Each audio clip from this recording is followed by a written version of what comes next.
Hey guys, so the goal for this video today is to take this hot mess book cart and make it a little bit more functional. The last time I organized this cart was in the fall when I did like my fall TBR cart. And it worked really well because I kind of went through and sifted through my books and organized the books I wanted to read for that season so that I could just pull off of this cart instead of having to go to all of my different shelves and like figure out what I wanted to read. It really worked, but kind of somewhere mid-December, it kind of started becoming just like a dumping place for random things. So, yeah, it's just kind of like a mess. Like there's a phone cover I haven't used yet. Like my bandana's kind of landed here. Like there's a poor sad book just laying here. My sock. Probably should have organized this like beforehand a little bit to take away the embarrassment of it, but this is my life. Like this needs to be displayed better. This is my my signed by Isaac Hansen fanny pack. Yeah, so the goal for today is to kind of go through, see what books I'm still feeling like I want to be on the cart, clean it up, organize it, and bring a whole bunch of books in to show you. So I'm gonna go ahead and just do some organization, and then I will go through when the new cart is looking nice and pretty and organized and show you kind of the plan for my reading in the next couple of months.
Okay, I think it's looking a lot better. Do you agree? Pretty happy right now. There's nothing quite like just getting your books organized to just like boost your spirit a little bit. So organized kind of by category. I feel like not as strict on categories as my last book cart organization was, but let's go through it and I'll show you kind of the plan. So top shelf is planned buddy reads, which I left a little space because I have a couple buddy reads planned that I need to pick up copies for still. So there's room to kind of sneak some more in there. So planned buddy reads, and then book of the month backlog / big hardcover that kind of fits in looking like big book of the month that I put in because I had extra space. So right now, actually, I've already started reading this one. The Stardust Thief by Chelsea Abdullah. This, I'm not very far in, but it's already really sucked me in. I'm reading this, it's a group read with Chatty the Mad Chatter and a couple of other friends over on her Discord. So it's not too late to jump in if you want to start reading this with us. It's like a rough retelling of Aladdin, which was one of my favorite Disney movies growing up. So yeah, I'm really enjoying that so far. Also in the month of February, I'm going to be reading The Feather Thief with the beautiful Dia over at Novel Idea. And this is a story, nonfiction, about this guy who breaks into some sort of like history museum and steals a whole bunch of bird stuff. So that's the name, The Feather Thief. It should be interesting. I'm reading The Book Wanderers with Kelly from Kelly Reads a Lot, and I think this is in April, if I remember correctly. And then I'm also reading in April, Vera Wong's Unsolicited Advice for Murderers. I'm reading this with Rachel over at Homeschool with Rachel. Is that your channel name, Rachel? I think Homeschool with Rachel. Rachel Homeschools. Rachel's homeschool channel. Rachel and I are reading this together, so I'm really excited for this one. The last buddy read Rachel and I did was kind of a bust, so like this is gonna be our chance at like redemption. I'm also reading The Swifts. Is gonna be a buddy read with Chatty and some friends on her channel as well. And then I have another in March that I cannot remember right now. So that's gonna go on the shelf as well when I get myself organized. Other just book of the month backlog that I need to get to. The Bodyguard by Catherine Center. I have read a couple books by Catherine Center that I really loved. I like her style of romance, how it's kind of not too sappy and there's kind of other lessons woven in to her books. So that one should be good. No One Can Know by Kate Alice Marshall. I read another book by Kate Alice Marshall last year. Can't remember the name of that one either. Probably should have prepped better for this video, but didn't, sorry. So picked up this because I was in the mood for another thriller by her. This was the first book of the month book I got like over a year ago, and I still haven't read it. It's a thriller like on a mountain in a snowstorm. So good winter book, I guess. Oh, it still has like the first book of the book month in it. Please don't stop. Apparently I didn't stop because I never started. So definitely gonna get that one done at some point soon. And then these are pretty recent. Wayward and What the River Knows. I think these are both like magical realism, if I remember correctly. I honestly cannot even remember what they are about, but obviously I saw something in them when I picked them. So that is the top shelf. Bottom shelf is nonfiction and books that I think sound fun, for lack of a better category. Just in the winter season, I tend to get a little bit down and I just want books on my shelf to draw from that look fun. So, Ocean at the End of the Lane by Neil Gaiman. I have loved every book I read by Neil Gaiman, so I had to put some of him on my cart. Arch Enemies by Marissa Meyer. So I just finished reading Renegades, actually, by Marissa Meyer, so that will be on my January wrap-up, and I liked it. I will say, compared to Cinder, it was not as good. The whole Lunar Chronicles, it was not as good, but there was like this jaw-drop last page moment that I'm like, oh, I have to read the second one, so this is going on my shelf as well. Sea of Tranquility, this book, I've been seeing it around a lot, and I've had it on my shelf for quite a while. From what I understand, it's like part historical fiction, part takes place in a colony on a moon. So like, I'm not sure how that is all going to come together, but pretty excited to get to this one. I actually think that this might be my book club pick because it's my turn to pick for book club. So I don't know if I should say that because I'm not sure if this video is coming out before then, if any of them are watching, but if I ruined the surprise, this is going to be the book club pick. Okay. Is it Caravel or Caravel? Caravel?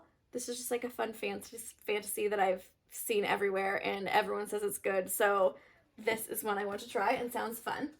Another popular, this section actually should be called like popular books I just need to read because I have a fear of missing out on all of them. So The Midnight Library, very popular, like a zillion reviews. Lots of people say they like it. Shadow and Bone, Leigh Bardugo, she's just everywhere, and they ruined this book by putting this stupid Netflix thing on it. Why can't it be a sticker? Like, I hate when they it's like part of the book because maybe some people care that it's a Netflix original series. To me, that just ruins the beautiful cover of this book. But anyways, Grishaverse, Shadow and Bone, I feel like I'm majorly missing out by not having read this. So I have the whole series. I just moved down the first one to here. Okay, Mistborn. I finally have a copy of Mistborn. And you guys, look at it. It's like the most floppy, happy book ever. Like, I'm so happy about it. Yeah, so Brandon Sanderson, obviously very, very wildly popular fantasy writer. Mistborn is supposedly the best place to start in reading his work. So that's what I'm going to do. And The Bullet That Missed by Richard Osman. This is number 3 in the Thursday Murder Club. I loved number 1. I loved number 2 even more. So this is going to be fun to have the 3rd one on my shelf. Oh, it's hard. These lower shelves, I really should not put big hardcovers on them because it's hard to get them in and out, and I don't want to dent them, but there they are. Okay, I went to an author event actually because this is a local author, Paula Charles. This is her debut novel, Hammers and Homicide. It's like this elderly-ish woman, like mid-60s-ish, who is running this hardware store, and murder takes place in it. So she's trying to like figure out who murdered this person in her store, and I don't know if suspicion's like pointing towards her or someone who works there, but there's like it's a mystery involved. So I'm super excited to check this one out. Okay, then we move into a little bit of nonfiction. So I did have the one nonfiction on the top shelf for Buddy Read. I still want to read The Soul of an Octopus by Cy Montgomery, a surprising exploration into the wonder of consciousness. I have loved everything that I have read by Cy Montgomery, and I think octopuses are just super interesting creatures, and my son is actually really into octopus, so I've learned a lot of like different little tidbits of trivia about octopus over the past couple years, and I just think this will be a really interesting an interesting read. The Impossible First. Okay, I'm not gonna pull these out right now because I am not smart in putting those over here. What I have to do is like take these out and slide them out sideways. Not smart. I'm gonna have to reorganize a little bit. I might have to move the hardcovers up and those down another time. So The Impossible First by Colin O'Brady. That is about the first guy who crossed Antarctica in a sled. I actually have a family member living in Antarctica right now, so it's really interesting following like his posts and stuff. That's not something I ever want to do, but I think it's cool that people do it, so I'm gonna read about that. The Ship of Gold in the Deep Blue Sea by Gary Kinder. This was actually recommended to me by my dad when I was book shopping with him one day, and it is about this ship of gold that sunk at some point, I think in like the mid 1800s or some point around then, maybe even earlier than that, whenever they were carrying ships of gold across the Atlantic. It's actually the story of recovering the ship of gold, if I remember correctly. So he highly recommended that, so that should be interesting. And then David Chang, Eat a Peach. This is a memoir about David Chang, and I think he's opening like a noodle shop or something. I remember it's like food related, and I like books about food and stories about people and their lives and food. So that is going to be good as well. So Robin Hobb, The Assassin's Apprentice. Robin Hobb is one of the books that just like has been on my list for so long. She is a very widely known fantasy author, and I want to read one of her books. So this is on the shelf. Robin Cook. I discovered Robin Cook when I was researching like medical thrillers, because I love Michael Crichton, and I think I was kind of researching like what authors are similar to Michael Crichton, and this author came up. So kind of sci-fi, medical mystery. I'm not sure exactly what this is about. It's kind of torn up. I think I got it at Goodwill at some point, but gonna check that out. Harlan Coben is another author that has just written a ton of books. So just grabbed a random one at one point at a used sale, and I'm gonna have that check that out as well.